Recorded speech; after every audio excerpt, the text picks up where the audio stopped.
keep it real. So how do you feel about this? What does this mean to you? Let's see, all of this work, other than this sculpture here, and, well, all the paintings were done in 2020. Hat and Glasses painting, because I consider this one painting. They were done in a certain mindset of it being one painting. Same with these. It was this quadrant. These I would like, actually they're my quadrant series. We don't have my other quadrant. I have 3 quadrant paintings. And that's what they are. And they're like the 4 sides of something. So someone asked Schnabel, Julian Schnabel, why does he paint over the female's eyes? Somebody might ask you, why do you paint faces without eyes? Is there a reason? Yeah, it's more dramatic. It's more emotional. I think honestly, the no eyes, like there's no eyes in any of these paintings except for he has eyes. Lincoln's the only one with eyes. But nothing else has eyes. And I guess that's a good question. Would you say, like, as someone viewing them as an outsider, let's say, it could invoke fear? Is there a particular feeling that you felt in creating them without eyes, or is it just to create kind of a shock value? No, I only paint what I feel. And I paint entirely by feeling. So the painting has to make me, it goes based on my feeling. I never paint something considering the viewer. I'm the only person my feelings, how I feel at the time I paint it, is the only thing I'm concerned with. I never consider the viewer. Which I think is really important. Because then the viewer gets a chance to see me, not itself. You know, when people paint things for the viewer just sees themselves. But when you paint something entirely for yourself, only with myself and my feelings, then the viewer gets to feel my feelings. It's interesting that you painted money prior to No, the whole COVID. that was in COVID. Oh, that started during COVID. That was during the first initial quarantine. These are actually painted. These were painted before the quarantine, and when I say the quarantine, meaning like the total lockdown. Mm-hmm. So these were painted in total lockdown, and it was basically because when the whole world was in this quarantine, like self-isolation, like everybody had to self-isolate. And all these people were losing their jobs, and there was like all this thing going on. And it seemed to me that this is a symbol of freedom, right? The idea of money is your freedom. The more money you have, the more freedom you have. However, in COVID, it didn't matter how much money you had. Everybody isolated regardless of money. Money wasn't a factor all of a sudden. money couldn't necessarily help you in COVID. And that was interesting because normally you would run to the safe haven of your money. And then and it just made money seem really sort of interesting at that point, you know. And then I just decided, you know, with Lincoln, I thought, well, and I sort of went for Lincoln. That's why Lincoln has eyes, because I was portraying Lincoln. But here, I painted a much more enigmatic, sort of faceless, or you know, he has no. It's a much different presentation.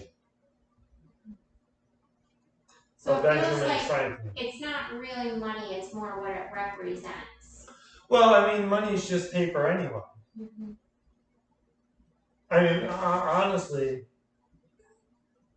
for all intents and purposes, this is worth enormously more than $100. But yet they're both on paper. Would you say when you paint something, like let's say for example the hat and glasses, someone who's not from the art world may say it's a person with hat and glasses, but usually what you paint is symbolic of something else or not necessarily?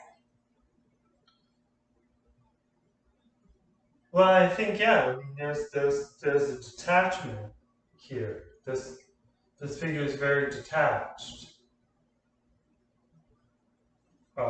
isolated in a way, almost. Sometimes, you know, or sort of at the same time easily recognizable at the same time. You could say that the face is blank and detached and unapproachable. And at the same time, you could also very easily resonate with it being everybody with their hat and their glasses at the beach, just enjoying. They got the swimsuit on. It's an enjoyable time. If you have your sunglasses on, your sun hat, and your swimsuit on, that automatically says good time. So I think it's just deciding which is which. Who do you want it to be? It's kind of like the Mona Lisa, you know, with that sort of blank expression. But is it a good blank expression or a bad blank expression? That's up to you.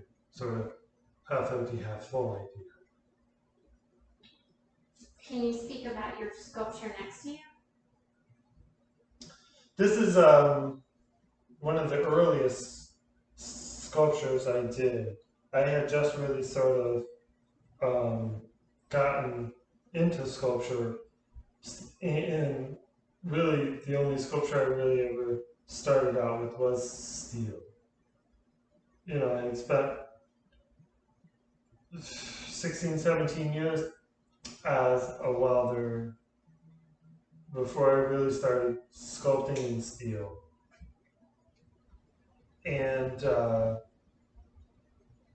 this is one of my first. I would be among the top 10 or so sculptures I did in steel.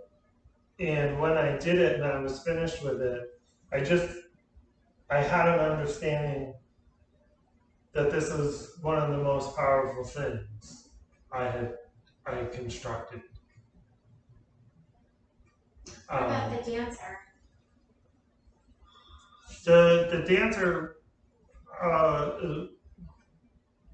was I mean, that's a culmination of a very tiny dancer I did in metal wire, and I made a little tiny metal pedestal, little base for it, and welded the wire to the base, and it was something that's been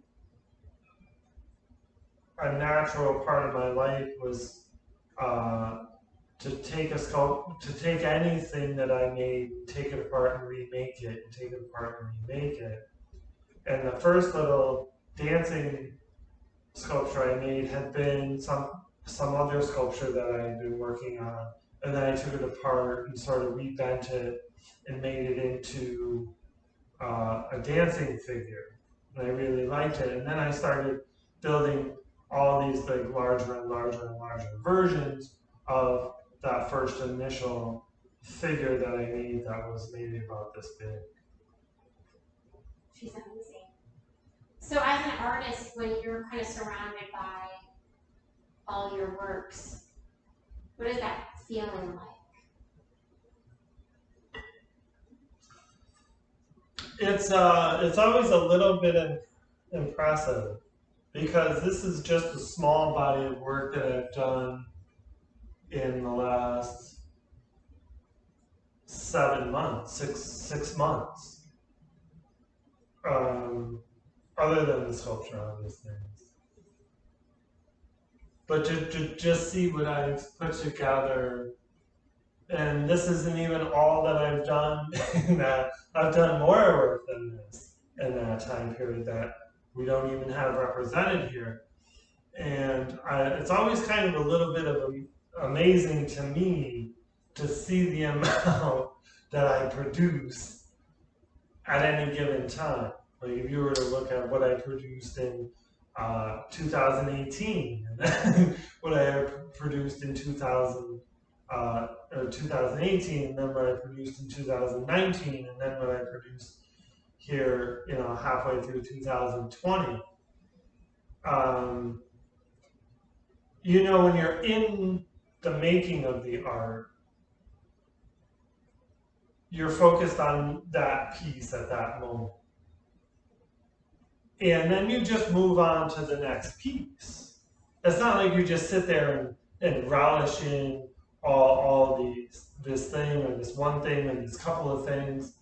You just kind of place it to the side and begin the next one, as though that was the only thing that was really important work-wise, as far as your work. That one thing that you're doing now, that's the important thing. That's the crux of it all. This is where I'm gonna iron it all out, sort of get it this time. And then all of a sudden, in a situation,